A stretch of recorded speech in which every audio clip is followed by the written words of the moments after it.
शेळी पालनामध्ये चारा व्यवस्थापन खूप महत्त्वाची बाब आहे. तर 24 तास जो तुमचा शेड्यूल असतो चारा व्यवस्थापनाचा, त्याबद्दल थोडक्यामध्ये माहिती सांगा आम्हाला. सुरुवातीला आपण सगळ्यात पहिले गोठा साफ करतो आल्या आल्या सुरुवातीला सगळ्यात पहिले. त्याच्यानंतर शेळ्यांना जे आपल्याकडे मका असेल, गहू असेल, सोयाबीन असेल किंवा गोळीपेंड असेल, या सगळे मिक्स फीड करून आपण त्यांना एक 250 ते 300 ग्राम 500 ग्राम पर्यंत फीड टाकतो. म्हणजे वजनानुसार फीड टाकतो. त्याच्यानंतर दिवसभर त्यांना सुका चारा देतो, जसं की हरभराचा भुसा, मसूरचा, तुवरचा भुसा, हा सगळा तिन्ही भुसा मिळून आपण थोडा 4 वाजेपर्यंत त्यांना टाकून देतो.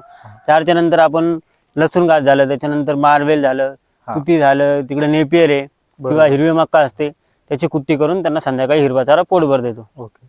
मग दिवसभरामध्ये किती वेळ टाकता तुम्ही चारा? 2 वेळेस. म्हणजे सकाळी एक वेळेस सकाळी 1 वेळेस आणि संध्याकाळी 1 वेळेस, 4ला 1. म्हणजे सकाळी किती वाजता असतं? सकाळी 10ला. सकाळी 10 वाजता एक वेळेस तुम्ही सुका चारा चारा. त्यानंतर 4 वाजता 4 वाजता कोणता? हिरवा चारा. ओके. आणि ते वजनानुसार, म्हणजे शेळीचं जे वजन आहे, उदाहरणामध्ये 50 किलोची शेळी असेल तर नाही, हिरवा चारा पोटभर असतो. ओके. सुका चारा पण पोटभर असतो. शेळी जेवढं खाणार तेवढं खाणार, बाकीचं उरलेलं बाजूला काढून घेतो. Okay okay. मग अशा पद्धतीने जे आहे ते तुम्ही चाराची व्यवस्थापन करतो. तर म्हणजे तुमच्या मतानं शेळी पालनामध्ये सगळ्यात महत्वाचा चारा कोणता आहे? लसूण घास सगळ्यात महत्वाचा चारा. म्हणजे ह्या चारामध्ये प्रोटीन जास्त आहे. ओके. त्याच्यामुळे हा चारा शेळी आवडीनं पण खाते आणि लवकर कापणीला पण येतो. मल्टी कटिंग आहे, असं नाही की एकदा कापलं की संपून जातो.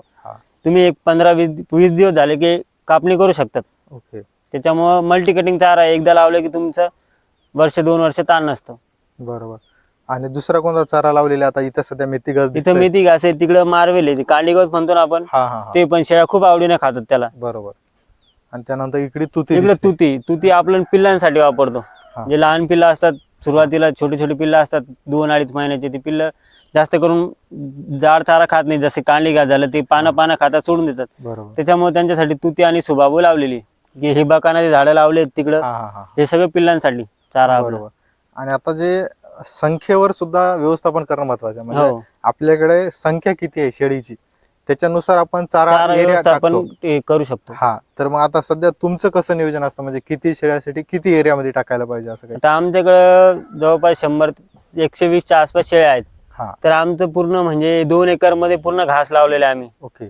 नेपियर आहे, काही मेथी घास, लसूण घास आहे, काही मार्वेल आहे. आणि नंतर मक्का असते. मक्का जेव्हा सीझन सुरू होते तेव्हा मक्काची कुट्टी करून टाकतो. जी मक्का असते आपली, नंतर आपण त्याचं सायलेज करू शकतो, स्टोअर करून शकतो. आपल्याकडे जेव्हा हिरवा चारा नसतो अवेलेबल किंवा आपल्याला काही काम असतं, लवकर जायचं असतं, माणूस नाही आला, काही प्रॉब्लेम आला, तुम्ही सायलेज टाकू शकतात. मुरघासचा सुद्धा जो आपण वापर करू शकतो.